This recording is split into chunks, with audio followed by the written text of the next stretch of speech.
আসসালামু আলাইকুম প্রিয় দর্শক। দেখছেন আমরা এখন কলকাতার নেতাজি সুভাষচন্দ্র বসু ইন্টারন্যাশনাল বিমানবন্দরে আছি। আমরা একটি বিশেষ কারণে এসেছিলাম যে এখানে আহ, সামনে রমজান মাসের উদ্দেশ্যে কিছু হজ যাত্রীদের তুলতে এসেছিলাম। আপনাদের এই সুন্দর প্রকৃতি দেখাচ্ছি। এখন বাজে তোমার রাত 12টা বাজে। আপনাদের এই সুন্দর প্রকৃতি দেখাচ্ছি, আপনারা দেখতে থাকুন।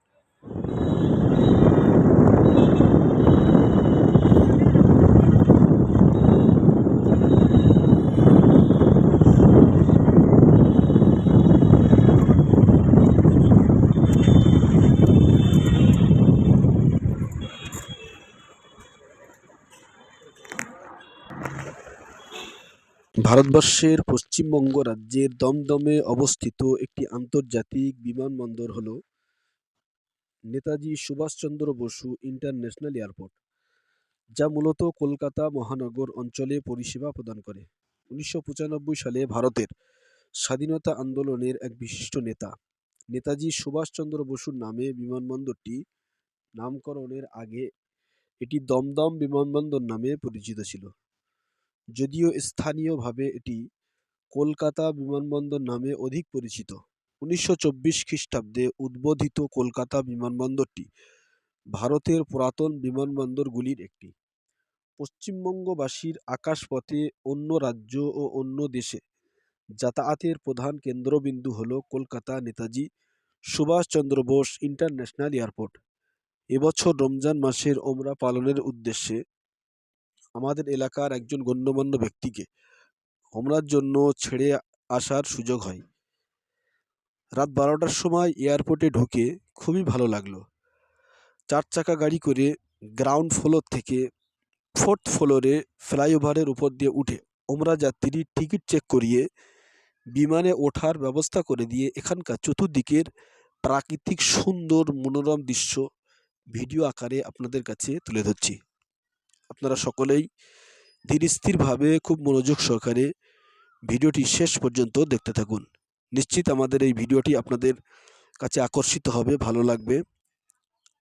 আমাদের ভিডিওতে একটি লাইক দিয়ে নিজের মতামত কমেন্টের মাধ্যমে জানিয়ে দিয়ে আমাদের চ্যানেলটি যদি সাবস্ক্রাইব করা না থাকে অবশ্যই এখনই চ্যানেলটি সাবস্ক্রাইব করে রাখুন এবং নোটিফিকেশান বাটনটি অন রাখুন, যাতে এই ধরনের আকর্ষিত আরও সুন্দর সুন্দর ভিডিও সবার আগে পেতে পারেন। 1641 একর এলাকা জুড়ে বিস্তৃত কলকাতা বিমানবন্দরের দেশের পূর্ব অংশে বিমান পরিবহনের বৃহত্তম কেন্দ্র এবং পশ্চিমবঙ্গে পরিচালিত দুটি আন্তর্জাতিক বিমানবন্দর, একটি হলো নেতাজি সুভাষচন্দ্র বসু ইন্টারন্যাশনাল এয়ারপোর্ট এবং অন্যটি হলো বাগডোগরা। বিমানবন্দরটি 2019 থেকে 20 অর্থবর্ষে 22 মিলিয়ন যাত্রী পরিবহনে সক্ষম হওয়ায় দিল্লি, মুম্বাই, বেঙ্গালুরু ও চেন্নাইয়ের পরে যাত্রী পরিবহনের ক্ষেত্রে ভারতের 5ম ব্যস্ততম বিমানবন্দরে পরিণত হয়। বিমানবন্দরটি উত্তর পূর্ব ভারত, বাংলাদেশ, ভুটান, চীন, দক্ষিণ পূর্ব এশিয়া এবং মধ্যপ্রাচ্যের দুবাই, আবুধাবি ও দোহার উড়ানের জন্য একটি প্রধান কেন্দ্র। 2014 ও 2015 সালে কলকাতা বিমানবন্দরটি এশিয়া প্রশান্ত মহাসাগরীয় অঞ্চলে এয়ারপোর্ট কাউন্সিল ইন্টারন্যাশনাল কর্তৃক প্রদত্ত শ্রেষ্ঠ উন্নত বিমানবন্দরের শিরোপা অর্জন করে। 19বিংশ শতাব্দীর গোড়ার দিকে ক্যালকাটা এরোড্রোম হিসাবে বর্তমান নেতাজি সুভাষচন্দ্র বসু আন্তর্জাতিক বিমানবন্দর প্রতিষ্ঠিত হয়।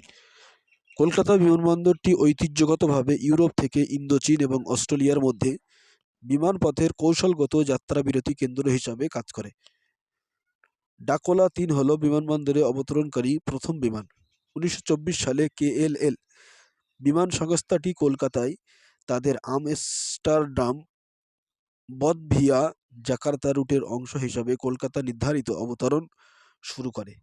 একই বছরে কোনো বিমান বাহিনী কর্তৃক বিশ্ব পরিভ্রমণ অভিযানের অংশ হিসাবে রয়্যাল এয়ারফোর্স একটি বিমান কলকাতায় অবতরণ করে। দমদমে রয়্যাল আর্টিলারির পাশের একটি খোলা মাঠ নিয়ে বিমানবন্দরের কাজ শুরু হয়। বাংলার গভর্নর স্যার স্ট্যানলি জ্যাকসন 1922 সালে ফেব্রুয়ারি মাসে দমদম ক্যালকাটা এরোড্রোম বেঙ্গল ফ্লাইং ক্লাবটি খোলেন। 1930 সালে সারা বছর ধরে বিমানক্ষেত্রটি ব্যবহারের উপযোগী করে গড়ে তোলা হয় এবং অন্যান্য বিমান সংস্থা বিমানবন্দরটি ব্যবহার করতে শুরু করে। এয়ার ওরিয়েন্ট প্যারিস সাইগন রুটের অংশ হিসাবে কলকাতা বিমানবন্দরে অবতরণ শুরু করে এবং ইম্পেরিয়াল এয়ারওয়েজ 1933 সালে কলকাতা বিমানবন্দর হয়ে লন্ডন থেকে অস্ট্রেলিয়া যাত্রা শুরু করে। 1937 সালে এমিলা এয়ারহার্ট সহ অনেক আজ্ঞাবাহী বিমান এই বিমানবন্দর পার করেছে। দ্বিতীয় বিশ্বযুদ্ধে কলকাতা একটি গুরুত্বপূর্ণ ভূমিকা পালন করে। 1942 সালে যুক্তরাষ্ট্রের আর্মি এয়ারফোর্সের 7ম বোম্বারমেন্ট গ্রুপ বার্মার বিরুদ্ধে যুদ্ধ অভিযানে এই বিমানবন্দর থেকে V-42 লিবারেটের বোমা নিয়ে উড়ে যেত। বিমানবন্দরটি এয়ার ট্রান্সপোর্ট কমান্ডের জন্য একটি মালবাহী বন্দর হিসাবে এবং 10ম বিমান বাহিনীর যোগাযোগ কেন্দ্র হিসাবে ব্যবহৃত হতো। দ্বিতীয় বিশ্বযুদ্ধের পর কলকাতা বিমানবন্দরের যাত্রী পরিষেবা বৃদ্ধি পায়। এই সময় British overseas Airways corporation BOAC London থেকে কলকাতা রুটের বিশ্বের প্রথম জেট চালিত যাত্রী বিমান ডি হ্যাভিল্যান্ড কমেন্টের পরিচালনা শুরু করে। এছাড়াও 1964 সালে ইন্ডিয়ান এয়ারলাইন্স কারাডেল জেট বিমান ব্যবহার করে কলকাতা থেকে দিল্লি পথে প্রথম ভারতীয় অন্তর্দেশীয় জেট পরিষেবা চালু করে।